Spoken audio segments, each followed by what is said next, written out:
Welcome back to Ubad's lab, and today I'm going to be explaining the kinetic molecular theory of ideal gases.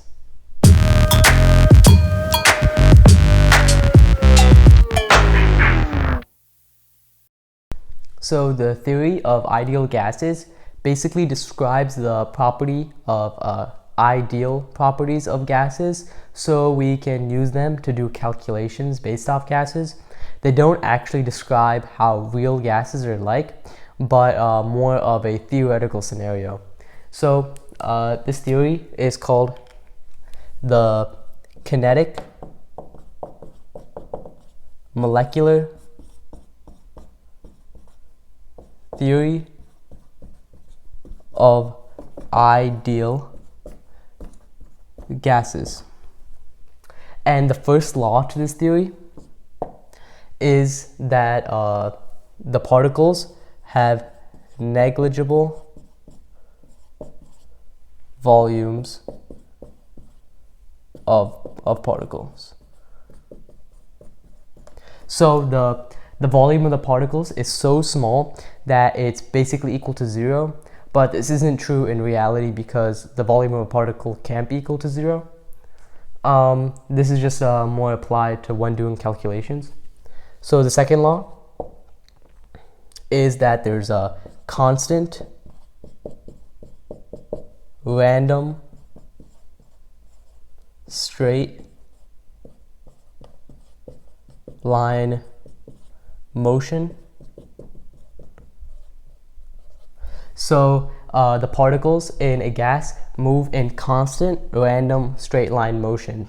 So it's something like this.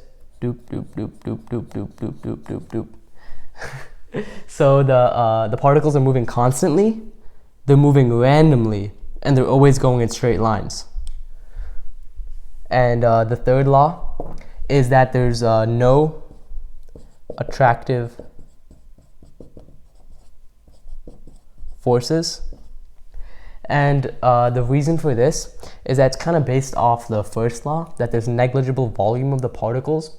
And so when there's a negligible volume of particles, the mass is so small that there can't really be attractive force between the particles. And then the fourth law is that there's elastic collisions.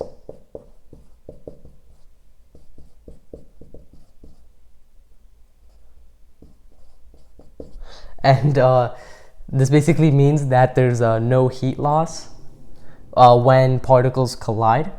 So no heat loss. And obviously there is a bit of heat loss when particles collide, but again, this is just theoretical. And the fifth one is, this is the last law. The fifth law is that temperature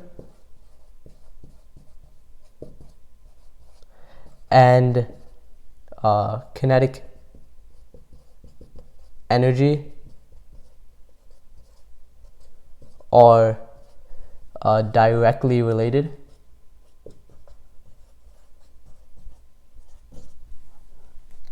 And so basically these 5 laws sum up the theory of ideal gases and helps us do calculations based off these laws.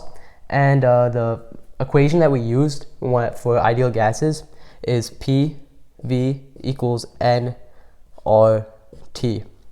So P is equal to pressure,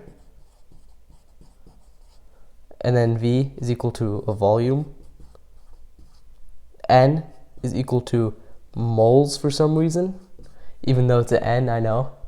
And then R is a constant, the ideal gas constant, which is equal to 0.08206. And T is equal to temperature, but this is in Kelvin. And yeah, this basically sums up basically most things you need to know about the theory of ideal gases. Don't forget to follow me on Instagram because I do some pretty cool chemistry related things there, and I also host some live videos once in a while. The link to that will be down in the description. Anyways, thanks for watching. I'll see you guys next time.